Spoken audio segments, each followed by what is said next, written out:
അമ്മേനെ ഓർമ്മയുണ്ടോ അഞ്ജനയ്ക്ക്? അങ്ങനെ ഓർമ്മയില്ല, ഫോട്ടോയിലൊക്കെ കണ്ടിട്ടുള്ള അതൊക്കെ ഉള്ളു. അഭിഷേകിന് അവിടെ ഒരു ഗേൾ ഫ്രണ്ട് ഉണ്ടായെങ്കിൽ നിങ്ങളുടെ ഒരു റിയാക്ഷൻ? അങ്ങനെ ഉണ്ടാവാൻ സാധ്യതയില്ല. ജാസ്മിൻ, അങ്ങനെ ഒരു 3-4 പേര് വളഞ്ഞു നിർത്തി ചോദിക്കുന്നുണ്ടായിരുന്നു. അയാളുടെ മൈൻഡ് ഭയങ്കര സ്ട്രോങ് ആണ്. ഗോൾ എന്താണോ അതിൽ ഉറച്ചു തന്നെ. നിലവിലെ റിലേഷൻഷിപ്പ് ഒന്നും ഇല്ല. ജാസ്മിൻ ഗബ്രിയെ കുറിച്ച് പറയുകയാണെങ്കിൽ എന്തായിരിക്കും അഞ്ജനയ്ക്ക്? എനിക്ക് വലിയ താല്പര്യമില്ല അതിനെ കുറിച്ച് പറയാനായിട്ട്. 2 years കാത്തിരുന്ന് കിട്ടിയതാണല്ലേ ബിഗ് ബോസ് എന്ന് പറയുന്നത്. അപ്പൊ ആ ഒരു പ്ലാറ്റ്ഫോം നന്നായിട്ട് യൂസ് ആക്കുന്നുണ്ടെന്ന് തോന്നുന്നുണ്ടോ നിങ്ങക്ക്? അഭിഷേകിനെ സംബന്ധിച്ച് അത് അത്രയും ചെയ്യുന്നുണ്ട്. പിന്നെ അതിൽ കൂടുതലാണ് എല്ലാരും പ്രതീക്ഷിക്കുന്നത്. എക്സ്പെക്ടേഷൻ നമ്മളെ കൊല്ലും എന്ന് പറയുന്ന പോലെയാണ് അല്ലേ? ബിഗ് ബോസിൽ പോയ ഒരാളാണ് അഞ്ജന. അപ്പൊ അഞ്ജനയ്ക്ക് ബിഗ് ബോസിൽ പോയപ്പം എന്നോട് എന്തെങ്കിലുമൊക്കെ പറയാനുണ്ടായിരുന്നോ? മീൻസ് അവിടെ നമ്മൾ ഇവിടുന്ന് പോകുമ്പോൾ നമ്മൾ അത് പറയണം ഇത് പറയണം അങ്ങനെയൊക്കെ ആലോചിച്ചോണ്ടാ പോയത്. പക്ഷെ അവിടെ ചെന്നപ്പോ അങ്ങനൊന്നും അല്ലായിരുന്നു. എന്ത് പറയണം നമുക്ക് ആ സമയത്ത് കിട്ടത്തില്ല. അപ്പൊ എന്താണോ വരുന്നത് അതങ്ങ് പറയുമായിരുന്നു. ശരിക്കും അഭിഷേകിന്റെ ആയിട്ടുള്ള ഒരു ഗെയിം ഉണ്ട്. എല്ലാ കാര്യത്തിലും പോയി ഇടപെടത്തില്ല. ചെറിയ ചെറിയ വഴക്കിനൊന്നും പോകത്തില്ല. അത് വീട്ടിലാണേലും അങ്ങനെ തന്നെയാണ്. അഭിഷേകിന് തോന്നണം ഏതില് ഇടപെടണം. ചെയ്തിട്ടുണ്ടോ അങ്ങനെ? ഞാൻ അപ്പൊ എന്താ പറഞ്ഞേ? ഇല്ല, ഇപ്പൊ അതൊന്നുമില്ല, എനിക്ക് പ്രായമായില്ല എന്ന് പറയുന്നുണ്ട്. കല്യാണം കഴിക്കുക, എനിക്ക് ഡ്രസ്സൊക്കെ ഇട്ട് അടിച്ചു പൊളിച്ച് നടക്കള്ളേന്നൊക്കെ പറയും. അപ്പൊ ഇപ്പോഴേ ഇല്ല, നീ അത് നോക്കേ വേണ്ട, ചിലപ്പോ കെട്ടത്തേ ഇല്ലെന്നൊക്കെയാ പറഞ്ഞ് നടക്കാറ്. അതൊരു വിഷമാണോ? അതെ, എനിക്ക് വിഷമാണത്.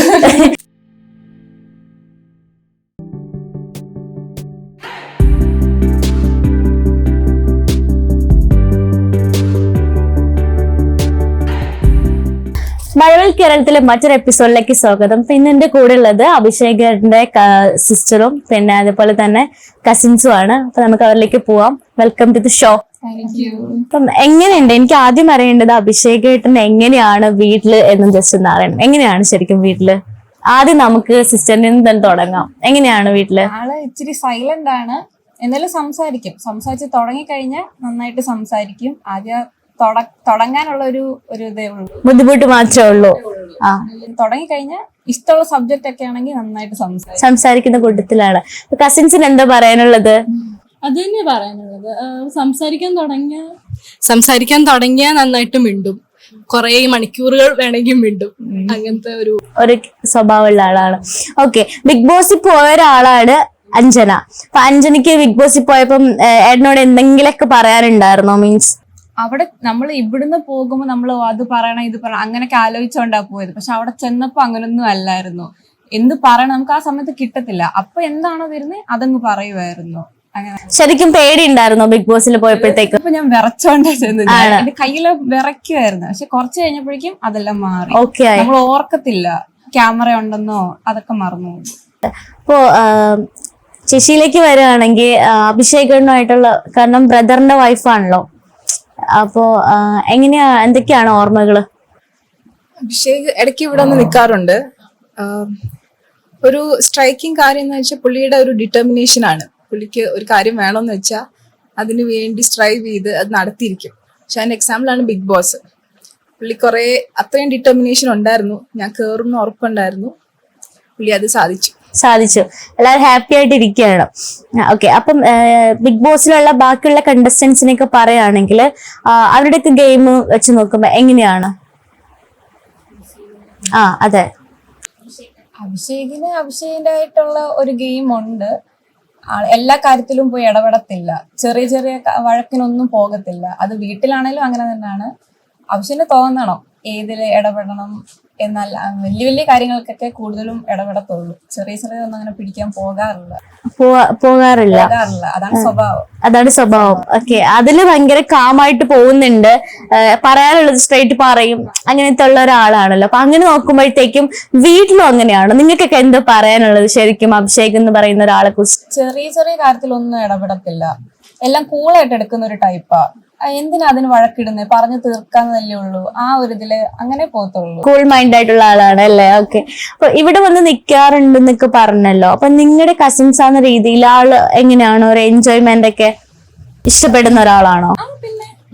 കാരണം അത് ഇതിൽ ഭയങ്കര സൈലന്റ് ആയിട്ട് തോന്നി. ഇടയ്ക്കുള്ള സമയത്ത് സൈലന്റ് ആയിട്ട് തോന്നി. അപ്പൊ അങ്ങനെ ആകുമ്പോ എങ്ങനെയാണ്? ഇവിടെയൊക്കെ എൻജോയ്മെന്റ് ഒക്കെ ഉള്ള ഒരാളാണ്. അതെ, നല്ല ഫണ്ണാണ്. നമ്മൾ ട്രാവല് പോവാണെങ്കിലും ആള് ഭയങ്കര ഫണ്ണാണ്. ട്രാവൽ ചെയ്യാൻ ഭയങ്കര ഇഷ്ടമുള്ള ഒരാളാണല്ലോ. അപ്പൊ അങ്ങനെ ട്രാവൽ ചെയ്തിട്ടുള്ളവർ എന്തെങ്കിലും ഒരു കാര്യം നിങ്ങൾ ഒന്നിച്ചിട്ട് കൂടിയിട്ടുള്ള എന്തെങ്കിലും കാര്യങ്ങളൊക്കെ കാണുമല്ലോ. മൂന്നാർ പോയപ്പോ എന്താണ് ശരിക്കും മൂന്നാർ പോയിട്ട് നല്ല രസമായിരുന്നു. അവിടെ നമ്മളൊരു ഫാം ഹൗസിൽ പോയി സ്റ്റേ ചെയ്തു. അവിടെ പൂൾ ഉണ്ടായിരുന്നു. അപ്പൊ പൂളിലുള്ള കുറെ പ്രാങ്ക്സും ഭയങ്കര ആൾക്കാരെ ഹാപ്പിയാക്കാൻ നോക്കും. എല്ലാവരെയും ഒരു വൈബ് മെയിൻറ്റെയിൻ ചെയ്യാനായിട്ട് ചെയ്തു പോവാൻ നോക്കും. പക്ഷെ ഇത് ബിഗ് ബോസ് ആണ്, നമുക്ക് എല്ലാത്തിനും ഒരു ലിമിറ്റ്സ് ഉണ്ട്. അങ്ങനെ ഒന്നും കീപ്പ് ചെയ്ത് പോവാൻ പറ്റില്ല. അപ്പൊ അങ്ങനെ നോക്കുമ്പോ ഇമോഷണലി ആർക്കും തകർക്കാൻ പറ്റില്ല. ഇപ്പം ഞാൻ അഞ്ജനയിലേക്ക് വരികയാണെങ്കിൽ മദേഴ്സ് ഡേയുടെ ആ ഒരു ലെറ്റർ വായിച്ചപ്പം എങ്ങനെ തോന്നി? കാരണം അമ്മേനെ ഓർമ്മയുണ്ടോ അഞ്ജനയ്ക്ക്? അങ്ങനെ ഓർമ്മയില്ല, ഫോട്ടോയിലൊക്കെ കണ്ടിട്ടുള്ള അതൊക്കെ ഉള്ളൂ, അല്ലാണ്ട് എനിക്ക് ഓർമ്മയൊന്നും. എത്ര വയസ്സിൽ അഞ്ജനയ്ക്ക് എത്ര വയസ്സുള്ളപ്പോഴാണ് അമ്മ മരിച്ചത്? 2.5-3 ആണെന്ന് തോന്നുന്നു, ആ ഒരു ടൈമിലായിരുന്നു. പിന്നെ ഫുൾ ഏട്ടനും അച്ഛനും അല്ലേ ഹാപ്പി ആയിട്ട് പോവാണ്. അപ്പോ ഒരു വിഷ് കൊടുക്കണം, അഭിഷേക് ഏട്ടന് ഒരു വിഷ് ഇപ്പൊ ഇവിടെ വെച്ച് കൊടുക്കണം എന്നുണ്ടെങ്കിൽ നിങ്ങൾ എന്തായിരിക്കും പറയാ? ഓൾറെഡി അഞ്ജന പറഞ്ഞതാണ്, ഏട്ടനോട് പോയി പറഞ്ഞിട്ടൊക്കെ ഉണ്ട് ഇങ്ങനെയൊക്കെ വേണം എന്നുള്ള കാര്യങ്ങളൊക്കെ ഓൾറെഡി ഫീഡ് ചെയ്തിട്ടാണ് വന്നത്. അപ്പൊ നിങ്ങൾക്ക് പോവാൻ പറ്റിയില്ലല്ലോ. അപ്പൊ ഇതിപ്പോ എന്തായാലും ഇത് ഔട്ട് ഇറങ്ങും. അപ്പൊ നിങ്ങൾക്ക് എന്താ പറയാനുള്ളത്? അഭിഷേകിന്റെ ഒരു ഇതിൽ നന്നായിട്ട് നിൽക്കുന്നുണ്ട്. പുള്ളി അത്ലറ്റിക്കല് നല്ല സ്ട്രോങ് ആണ്. പിന്നെ സ്പോർട്സ് ടീം ക്യാപ്റ്റൻ ഒക്കെ ആയിരുന്നു. അപ്പൊ അതില് സ്ട്രോങ് ആണ്. അതിൽ മാക്സിമം 100% കൊടുക്കുന്നുണ്ട്. പക്ഷെ ഈ ഒരു ഷോ ആവുമ്പോൾ കുറച്ചും കൂടെ എന്റർടൈൻമെന്റ് ആണ് വ്യൂവേഴ്സിന് വേണ്ടത്. അതിലും എല്ലാ ബോക്സും ടിക്ക് ചെയ്യണമല്ലോ. അപ്പൊ കുറച്ചും കൂടെ എന്റർടൈൻമെന്റ് ആവാം. ബാക്കിയെല്ലാം ഓക്കെയാണ്.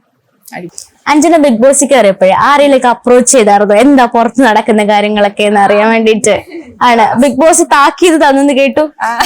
എന്തിനായിരുന്നു? എന്നെ ജാസ്മിൻ സായി അങ്ങനെ ഒരു 3-4 പേര് വളഞ്ഞു നിർത്തി ചോദിക്കുന്നുണ്ടായിരുന്നു പുറത്തിറങ്ങി കഴിഞ്ഞാൽ എങ്ങനെയാ എന്നൊക്കെ എന്നുള്ള കാര്യം.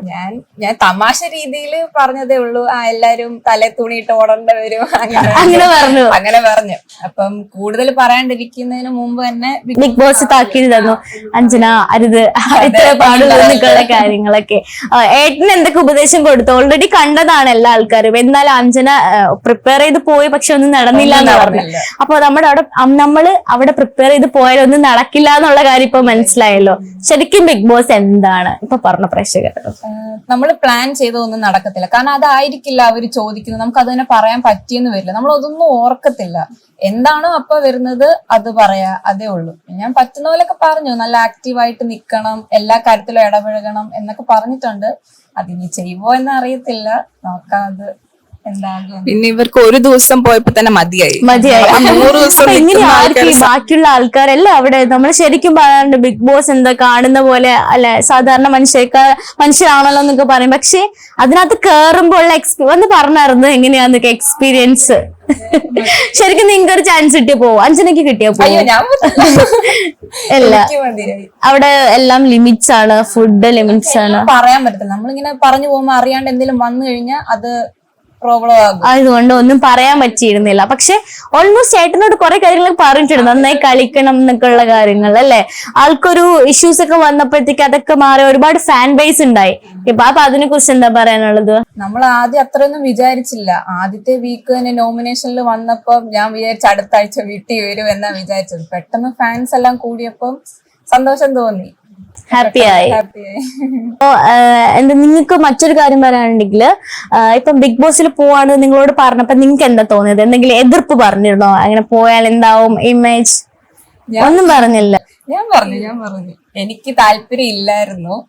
കാരണം നെഗറ്റീവ് വരുമല്ലോ, അപ്പൊ എനിക്കത് ഭയങ്കര വിഷമമാകും. ഞാൻ പറഞ്ഞു പോകണ്ട, എനിക്ക് വിഷമമാകും. ആരെങ്കിലും നെഗറ്റീവ് പറഞ്ഞ കമന്റ്സ് ഒക്കെ കാണുമ്പം നെഗറ്റീവ് പറഞ്ഞു കഴിഞ്ഞാൽ എനിക്ക് വിഷമമാകും എന്നൊക്കെ പറഞ്ഞു. അപ്പൊ എന്നോട് പറഞ്ഞു എല്ലാത്തിനും പോസിറ്റീവ് ഉണ്ട് നെഗറ്റീവ് ഉണ്ട്, എല്ലാം കേൾക്കാൻ തയ്യാറായിരുന്നു എന്ന് പറഞ്ഞിട്ടാണ്. അപ്പം ശരിക്കും ഫാൻസ് ഉണ്ട് അല്ലേ? അത് മാത്രമല്ല ഒരുപാട് അമ്മമാരെയും കിട്ടിയിട്ടുണ്ട്, അതൊരു വലിയ കാര്യമല്ലേ? ഇപ്പം നിങ്ങൾ കസിൻസ് അല്ലോ, നിങ്ങൾ ആന്റിയാണ് എന്താ പറയാ കുറെ ഓർമ്മകളുണ്ട്, ആന്റിക്ക് ഒരുപാട് മെമ്മറീസ് ഉണ്ട്. എന്തെങ്കിലും കാര്യം പറഞ്ഞു കഴിഞ്ഞാൽ അത് ഡെഡിക്കേറ്റ് ചെയ്യുന്ന ഒരു പേഴ്സൺ ആണ് ആള്. അങ്ങനെ നോക്കുമ്പം ഒരു ബ്രദർ എന്ന രീതിയിൽ എങ്ങനെയാ പറയാനുള്ളത്? ആള് ഡെഡിക്കേഷൻ ലെവൽ എങ്ങനെയാണ്? ബ്രദറിന്റെ രീതിയിൽ നോക്കുവാണെങ്കിൽ എന്താ പറയാ, ഭയങ്കര പ്രൊട്ടക്റ്റീവ് ആണ്. കസിൻസ് എന്നുള്ളൊരു ഇതില്ല, സ്വന്തം സിസ്റ്റേഴ്സ് എന്നുള്ളൊരു ഒരു രീതിയിലാണ് എല്ലാരെയും കൊണ്ടുപോകുന്നത്. ആരാണെങ്കിലും എല്ലാവരും ഫാമിലിന്ന് മൊത്തത്തില് എത്ര എന്താ ഡിസ്റ്റന്റ് ആണെങ്കിലും ഒരു സിസ്റ്റർ ഇല്ലെങ്കിൽ ഒരു ബ്രദർ അങ്ങനെ കൊണ്ടുപോകാറുള്ളൂ. എപ്പോഴും എല്ലാരെയും അത്ര സ്നേഹത്തോടെ എപ്പോഴും കൊണ്ടുപോകാറുള്ളൂ. ഹാപ്പി ഫാമിലിയാണ്. ഫാമിലിക്ക് ഭയങ്കര വാല്യൂ കൊടുക്കുന്ന ഒരാളാണ് അഭിഷേക് ഏട്ടൻ. അപ്പൊ അതിനെ കുറിച്ച് എന്താ നിങ്ങക്ക് പറയാം? അച്ഛനും ആന്റിയും പറഞ്ഞായിരുന്നു അതെ അഭിഷേക് നല്ല ഫാമിലി മാൻ ആണ്. അതിലും അഭിഷേക് ഏട്ടൻ പറയുന്നതാണ് ഞാൻ ഫാമിലി മാൻ ആണ്, അപ്പൊ അതുകൊണ്ട് എനിക്ക് അതിൻ്റെതായിട്ടുള്ള കാര്യങ്ങൾ ഉണ്ടെന്ന്. അപ്പൊ ഫാമിലി മാൻ ആകുമ്പം അത്രയും ഒരു ഡെഡിക്കേഷൻ കൊടുത്ത് നിൽക്കുമല്ലോ. ഇപ്പം എന്തെങ്കിലുമൊക്കെ ഒരു ഫങ്ഷൻസ് വരാണെങ്കിൽ ആളുടെ അതിനകത്തുള്ളൊരു പങ്ക് എങ്ങനെയാണ്? ഫങ്ഷൻസ് ഒക്കെ നമ്മൾ ക്ലോസ് ആയിട്ടുണ്ടെങ്കിൽ മാത്രമേ അങ്ങനെയൊക്കെ വരാറുള്ളൂ. എല്ലാം നന്നായിട്ട് മുന്നിൽ നിന്ന് നമുക്ക് അത് ചെയ്യണം ഇത് ചെയ്യണം അങ്ങനെ കുറെ പ്ലാനൊക്കെ ഇടും. ചേച്ചിയുടെ കല്യാണത്തിനാണെങ്കിലും അങ്ങനെ തന്നെ ആയിരുന്നു. ഓടി നടന്ന് എല്ലാതും ഭയങ്കര മെയിൻ ആളായിരുന്നു. ഭയങ്കര സപ്പോർട്ടായിരുന്നു. അതുകൊണ്ട് അത് കൊറേ അല്ലേ എല്ലാ കാര്യത്തിലും നിൽക്കുന്നോണ്ട് പെട്ടെന്ന് നമുക്ക്. പിന്നെ ഞാനിപ്പോ വന്നതല്ലേ ഉള്ളൂ, പക്ഷെ അങ്ങനത്തെ ഒരു ഡിഫറൻസ് എനിക്ക് ഫീൽ ചെയ്തിട്ടേ ഇല്ല. എനിക്ക് അഭിഷേകിനെ പണ്ടേ അറിയാം. അങ്ങനെ ഒരു പെരുമാറ്റമാണ്. കുറെ സംസാരിക്കും, ഇവിടെ വന്ന കുറെ നമ്മുടെ ഒരു ഡ്രീംസും അതെല്ലാം ഷെയർ ചെയ്യാറുണ്ട്. ഞാനൊരു പുതിയൊരാളെ കാണുന്ന ഒരു ഇതുപോലെ അങ്ങനൊന്നും എനിക്ക് തോന്നിയിട്ടില്ല. ഓക്കെ, അഭിഷേകിന് അവിടെ ഒരു ഗേൾ ഫ്രണ്ട് ഉണ്ടായെങ്കിൽ, സപ്പോസ് ഉണ്ടായെങ്കിൽ എന്തായിരുന്നു നിങ്ങളുടെ ഒരു റിയാക്ഷൻ? അച്ഛൻ പറഞ്ഞു അങ്ങനെയൊന്നും ഉണ്ടാവില്ല, അങ്ങനെയൊന്നും ഉണ്ടാവില്ല. അത് അച്ഛൻ പറഞ്ഞു അങ്ങനെ ഉണ്ടാവാൻ സാധ്യത. കസിൻസിനോടാണ് എല്ലാം പറയുന്നത്, നിങ്ങൾക്ക് എല്ലാം അറിയാന്ന് പറയുന്നുണ്ട്. റിലേഷൻഷിപ്പ് ഉണ്ടോ? നമ്മളോട് എപ്പോഴും പറയുന്നത് കരിയർ ഡെവലപ്പ് ചെയ്ത് കൊണ്ടുവരണം, അതാണ് മെയിൻ ഫോക്കസ്. അപ്പൊ നിലവില് റിലേഷൻഷിപ്പ് ഒന്നും ഇല്ല. അപ്പൊ അച്ഛൻ പറഞ്ഞു നിങ്ങൾക്ക് മാത്രമാണ് എല്ലാം അറിയുന്നത്, നിങ്ങളോടാണ് എല്ലാം പറയുന്നതെന്ന് പറഞ്ഞു. അപ്പൊ നിങ്ങളോട് പറയാന്ന് എനിക്ക് അറിയണമല്ലോ റിലേഷൻഷിപ്പ് ഉണ്ട്. കാരണം ഓൾറെഡി അധികം അങ്ങനെ ആരോടും കമ്മിറ്റ്മെന്റ് അതിൽ വെക്കുന്നില്ല. അപ്പൊ നമുക്ക് ജസ്റ്റ് അറിയാൻ വേണ്ടി ചോദിക്കുന്നതാണ്. അപ്പം ഇല്ല, മൈൻഡ് ഭയങ്കര സ്ട്രോങ് ആണ്. ഗോൾ എന്താണോ അതിൽ ഉറച്ചു തന്നെ നിൽക്കും. അത് സാധിച്ചിട്ടേ ഉള്ളൂ. ഇനി ബാക്കി നെക്സ്റ്റ് എന്താ നോക്കണ്ടത്. ഒരു സിനിമ സ്വപ്നം കണ്ട് നടക്കുന്ന ഒരു ചെറുപ്പക്കാരനാന്ന് പറഞ്ഞിട്ടുണ്ട്. അച്ഛൻ പല പ്രാവശ്യം അപ്രോച്ച് ചെയ്തെന്ന് പറഞ്ഞു കല്യാണത്തിന്, വഴങ്ങുന്നില്ല. അപ്പൊ നിങ്ങൾ അപ്രോച്ച് ചെയ്തിട്ടുണ്ടോ അങ്ങനെ? അപ്പൊ എന്താ പറഞ്ഞേ? ഇല്ല, ഇപ്പൊ അതൊന്നും ഇല്ല, എനിക്ക് പ്രായമായില്ല എന്ന് പറയുന്നുണ്ട്. കല്യാണം കഴിക്കുക, എനിക്ക് ഡ്രസ്സൊക്കെ ഇട്ട് അടിച്ചു പൊളിച്ച് നടക്കുള്ളന്നൊക്കെ പറയും. അപ്പൊ ഇപ്പോഴേ ഇല്ല, നീ അത് നോക്കേ വേണ്ട, ചിലപ്പോ കെട്ടത്തേ ഇല്ലെന്നൊക്കെയാ പറഞ്ഞു നടക്കാറ്. അതൊരു വിഷമാണ്. അതെ, എനിക്ക് വിഷമാണത്. പക്ഷെ ആള് കരിയർ ഇങ്ങനെ കൊണ്ട് നടക്കാണ്, എവിടെയെങ്കിലൊക്കെ എത്തണം എന്നുള്ള രീതിയിൽ അല്ലെ? അച്ഛനും പറഞ്ഞു ആന്റിയും പറഞ്ഞു. അപ്പൊ അതിനെ കുറിച്ച് നിങ്ങക്ക് ഒരു വിശ്വാസം ഉണ്ടല്ലേ എത്തും എന്നുള്ളൊരു കാര്യം? ഇപ്പൊ ചേച്ചി പറഞ്ഞ പോലെ ബിഗ് ബോസിനകത്ത് പോകും എന്നുള്ള കാര്യം അവന് ഭയങ്കര ഒരു തീരുമാനം. നമ്മൾ വിശ്വസിച്ചില്ലായിരുന്നു പോകുമെന്ന്. പക്ഷെ ഒരു മാനിഫെസ്റ്റേഷൻ പോലെയാണ്, നടന്നിരിക്കും എന്നങ്ങ് പറയാണ്. അപ്പൊ നമ്മൾ ഓക്കെ നടക്കുമായിരിക്കും, ഒരു 2 കൊല്ലം പറഞ്ഞുകൊണ്ടേ ഇരിക്കുന്നുണ്ട്. പക്ഷെ നടന്നപ്പോ ഓക്കെ നമുക്ക് മനസ്സിലായി. 2 years കാത്തിരുന്ന് കിട്ടിയതാണല്ലേ ബിഗ് ബോസ് എന്ന് പറയുന്നത്. അപ്പൊ ആ ഒരു പ്ലാറ്റ്ഫോം നന്നായിട്ട് യൂസ് ആക്കുന്നുണ്ടെന്ന് തോന്നുന്നുണ്ടോ നിങ്ങക്ക്?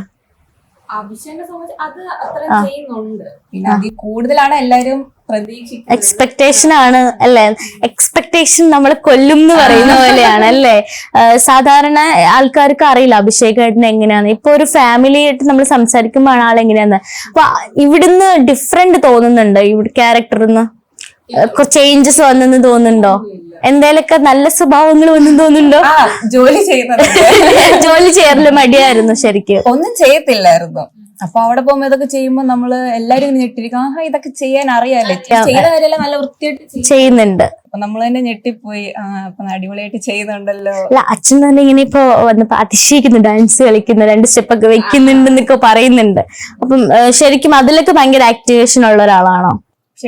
പുള്ളി പാട്ട് പാടും. നമ്മൾ ട്രിപ്പൊക്കെ പോകുമ്പോ നമ്മള് വലിയ ബസ് ഒക്കെ എടുത്തിട്ടാ പോകുന്നത്. അപ്പൊ ഫുൾ ജോളിയാണ്, പാട്ട് പാട്ട് ഡാൻസ് കളിക്കും, ഭയങ്കര ജോളി വൈബാണ്. ഒരുപാട് ഫാൻസ് ഉണ്ട് ഇപ്പൊ പുള്ളിക്ക്. അതിനെ കുറിച്ച് എന്താ പറയാനുള്ള? ഫ്രണ്ട്സുകളോട് എന്ത് പറയാനുള്ളത്? അവരാണ് ഇത്രയും വലുതാക്കിയത് അല്ലേ, സപ്പോർട്ട് ചെയ്തത്. നമ്മൾ പോലും വിചാരിച്ചില്ല ഇങ്ങനെ ഇത്ര സപ്പോർട്ട് കിട്ടുമെന്ന്. അപ്പൊ അതിൽ ഒരുപാട് സന്തോഷമുണ്ട്. അത് ഈ ജാസ്മിൻ ഗബ്രിയെ കുറിച്ച് പറയുകയാണെങ്കിൽ എന്തായിരിക്കും അഞ്ജനയ്ക്ക്? ജാസ്മിനെ കണ്ട് നേരെ എന്താ അകത്ത് പോയി കണ്ട ഒരാളാണ്, അപ്പം എങ്ങനെയാണ് അതിനെ കുറിച്ച് എന്താ പറയാനുള്ളത്? ആ സമയത്ത് നമ്മൾ അതിനെ കുറിച്ചൊന്നും അങ്ങനെ സംസാരിച്ചിട്ടില്ല. അപ്പൊ അത് എനിക്ക് വലിയ താല്പര്യമില്ല അതിനെ കുറിച്ച് പറയാനായിട്ട്. നമുക്ക് കൂടുതലൊന്നും അറിയില്ല, ഒറ്റ ദിവസം കൊണ്ട് ഞാൻ കണ്ടതേ ഉള്ളൂ. അപ്പൊ എന്നോട് വന്ന് നന്നായിട്ട് സംസാരിച്ചു. അപ്പൊ അത് വെച്ച് നമുക്ക് ഒരാളെ ഒന്നും പറയാൻ പറ്റില്ലല്ലോ. അതിൽ തന്നെ അപ്സരേശയുടെ അമ്മ വന്നിട്ട് ഹഗ് ചെയ്യുന്നുണ്ട്. അപ്പൊ അതൊക്കെ വലിയൊരു എന്താ പറയാ ഒരു ബ്ലെസ്സിങ് ആണല്ലോ. അപ്പൊ അതിനെ കുറിച്ച് നിങ്ങൾക്ക് എന്താ പറയാനുള്ളത്? അത് ഒത്തിരി സന്തോഷമായി. നമ്മൾ പോലും വിചാരിച്ചില്ല അങ്ങനെയൊക്കെ ചെയ്യുമെന്ന്. അത് കണ്ടപ്പം ഒത്തിരി സന്തോഷമായി, ഹാപ്പിയായി അല്ലേ? അപ്പൊ നിങ്ങൾക്ക് എന്താ പറയാ ഒരുപാട് ഓർമ്മകളുണ്ട്, അഭിഷേകനുമായിട്ടുള്ള കുറെ കാര്യങ്ങൾ ഓർമ്മകളുണ്ട്. അപ്പോ ഇങ്ങനെ തന്നെ ഒരു ജെന്യൂൻ ആയിട്ടുള്ള പേഴ്സണാലിറ്റി ആണല്ലോ ബിഗ് ബോസിനകത്ത് നിൽക്കുന്നതെന്ന് പറഞ്ഞു. അപ്പൊ അങ്ങനെ നിൽക്കുമ്പോ ആള് കുറച്ചും കൂടി ആക്ടിവേഷൻ വേണമെന്ന് പോയി പറഞ്ഞു. എന്തിലാണ് കുറച്ചും കൂടി ആക്ടിവേഷൻ വേണ്ടത്? സംസാരിക്കുന്നത് ഭയങ്കര കുറവാണ്. എല്ലാരോടത്തും പോയി അങ്ങോട്ട് പോയി സംസാരിക്കുന്നത് ഭയങ്കര കുറവാണ്. അപ്പൊ അതാണ് ഞാൻ ഉദ്ദേശിച്ചത്. എല്ലാവരും പോയി മിണ്ടണം, അഭിപ്രായങ്ങൾ പറയണം. എന്തേലും വഴക്ക് നടക്കുവാണെങ്കിൽ മാറി അങ്ങ് നിൽക്കും. അത് അഭിഷേകന്റെ ഇതില് അതൊരു വഴക്കല്ല, ആ ഒരു ഇതിലാണ് നിൽക്കുന്നത്. അപ്പൊ ഞാൻ എല്ലാത്തിലും പോയി ഇടപെടണം എന്നേ പറഞ്ഞിട്ടുള്ളൂ. അത് ഇച്ചിരി കുറവാണ്. അപ്പൊ ഇനിയിപ്പോ ഓക്കെ ആവും? ഓക്കെ ആകുമെന്ന് പ്രതീക്ഷിക്കുന്നുണ്ട്. ടോപ്പ് 5 എത്തണം അല്ലെങ്കിൽ വിന്നർ ആവണം എന്നൊക്കെ ആഗ്രഹമുണ്ടോ? അതാണ് അല്ല, ആഗ്രഹം ഉണ്ടോന്ന് ചോദിക്കുന്ന തന്നെ ഒരു എന്താ പറയാ ആഗ്രഹം ഉണ്ടായിരിക്കും. പക്ഷെ നമുക്കൊരു കൺസേൺ ഉണ്ടാവല്ലോ, അയ്യോ ഇങ്ങനെ. കാരണം പ്രത്യേകിച്ച് ആ ബ്ലാക്ക് മാർക്ക് വന്നപ്പോ നിങ്ങൾക്ക് പെട്ടെന്ന് ഒരു പേടി ഉണ്ടാവും, ഒരു കൺസേൺ ഉണ്ടാവുമോ എങ്ങനെ ആയിരിക്കും എന്നുള്ള. അപ്പോ കോമ്പറ്റീഷൻ നടന്നുകൊണ്ടിരിക്കുകയാണ്. അപ്പം ഒരു എന്റെ ഏട്ടനൊരു ക്വാളിറ്റി ഉണ്ട്, ടോപ്പ് 5 വരാനുള്ള ക്വാളിറ്റി ഉണ്ടെന്നെങ്കിലും തോന്നുമല്ലോ. അപ്പൊ അത് വെച്ച് നോക്കുമ്പോ എന്താ പറയാനുള്ളത്? ഒരൊറ്റ ക്യാരക്ടർ മീൻസ് എന്താ പറയാ ഒരു ക്വാളിറ്റി പറഞ്ഞേ, ഒരു ഏട്ടന്റെ ഒരു ക്വാളിറ്റി പറയാം നമുക്ക്. എന്താ പറയാനുള്ളത്? നിങ്ങൾ 3 പേരും പറയണം. അഭിഷേകേട്ടന്റെ ഒരു ക്വാളിറ്റി ഞാൻ ഓൾറെഡി പറഞ്ഞു, ഡിറ്റർമിനേഷൻ. ഓക്കെ, അത് രക്ഷപ്പെട്ടിട്ടോ. അഞ്ജന എല്ലാം നല്ല സ്വഭാവമാണ്. എന്താ പ്രത്യേകിച്ച് പറയാനൊന്നും ഇല്ല. അപർണയ്ക്കുണ്ടാവോ?